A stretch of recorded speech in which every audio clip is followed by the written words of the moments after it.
Okay, so ang project natin ngayon ay login system na may dashboard at registration. So, dito tayo muna sa login. Okay. Yan. So, i-run na natin. So, ito yung interface ng login page. So, dito, kunwari wala ka pang credentials, so try natin mag-login. Yan, sasabihin niya invalid username or password kasi wala ka pang credentials. So, kailangan natin mag-register. So, ito na yung login page natin. Pumunta na tayo sa registration page. So, click. So, ito na.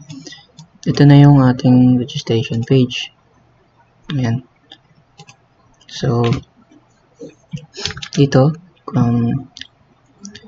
kunwari may nakalimutan kang lagyan sa box. Ayan. So, kunwari, try natin mag-register. Ayan. Sasabihin niya, may kulang ka. Kasi may nakalimutan kang lagyan na field. So, kunwari, lagyan natin silang lahat.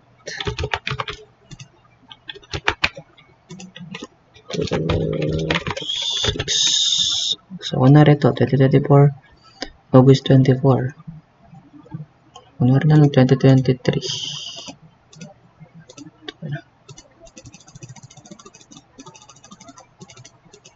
2003 yan. 2003 August 24. So, kunwari taga Japan ka. Japan.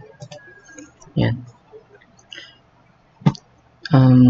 Ito, kunwari yung password mo ay hindi match. So, try natin mag-register.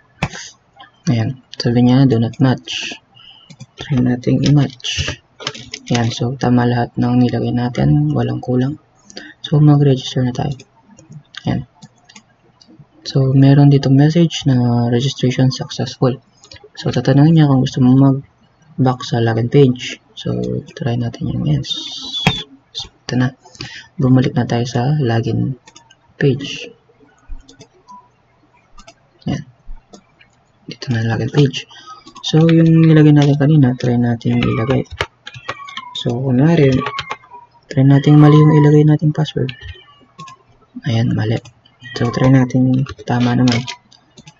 Ayan, sabi niya successful. So, kapindot natin ng okay, ang lilitaw ay ang dashboard page. Ayan. Welcome pare. So, nakita naman natin na gumana yung login page. Nag-go through siya sa registration page hanggang sa magpunta tayo sa dashboard page. So, try naman natin ano mangyayari pag pinindot natin yung logout. Ayan. So, babalik tayo sa login page. Ayan. So, nakita natin gumagana lahat from login to register to dashboard. Yan lang.